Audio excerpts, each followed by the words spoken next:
15ই August স্বাধীনতা দিবসের ছুটির দিন। একেবারে দুপুরে 3:30 বাড়িতে লাঞ্চ করে আমি আর আমার দুই বন্ধু বাইক নিয়ে বেরিয়ে পড়লাম চিলাপাতার উদ্দেশ্যে।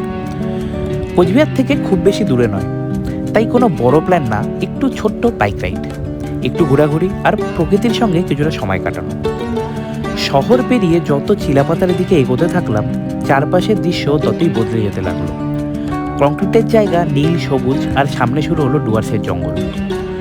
তবে চিলাপাতা শুধু তার সবুজ জঙ্গলের জন্যই বিখ্যাত নয়, এই জঙ্গলের সঙ্গে জড়িয়ে রয়েছে অনেক পুরনো ইতিহাস।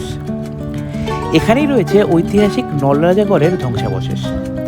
ধারণা করা হয় এই দুর্গ গুপ্তা যুগের সময়কার এবং প্রায় 1500 বছর পুরনো। আজ যেখানে আমরা বাইক নিয়ে ঘুরে বেড়াচ্ছি, একসময় এই জায়গাতেই ছিল প্রাচীন এক দুর্গ ও জনপদ। ভাবলেই কেমন যেন অন্যরকম একটা অনুভূতি হয়। আর চিলাপাতা হলো জলদাপাড়া ও বক্সার মধ্যে একটি গুরুত্বপূর্ণ ওয়াইল্ড লাইফ করিডর। তাই এই জঙ্গলের পথে চলার সময় প্রকৃতির পাশাপাশি একটি অন্যরকম এক্সাইটমেন্টও কাজ করে। সেদিন অবশ্য আমাদের বড় কোনো প্ল্যান ছিল না, একটু ঘুরলাম, বন্ধুদের সঙ্গে গল্প করলাম, প্রকৃতিকে উপভোগ করলাম, আর সন্ধে নামার আগেই আবার কোচবিহারের পথে ফিরে এলাম। সবসময় দূরে কোথাও যেতে হয় না, কখনো কখনো কাছের একটা ছোট্ট বাইক রাইডই হয়ে যায় সুন্দর একটা মেমোরি।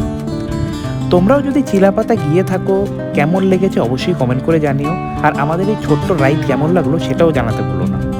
আর একটা ছোট্ট কথা, এই ভিডিওতে ইতিহাসের যে তথ্যগুলো বলেছি সেগুলো আমি অনলাইন সোর্স থেকে জেনেছি। কোনো তথ্য ভুল হয়ে থাকলে দয়া করে ক্ষমা করে দেবেন। আর সঠিক তথ্য জানা থাকলে অবশ্যই কমেন্ট করে জানাবেন। আবার দেখা হবে নতুন কোনো রাস্তায়।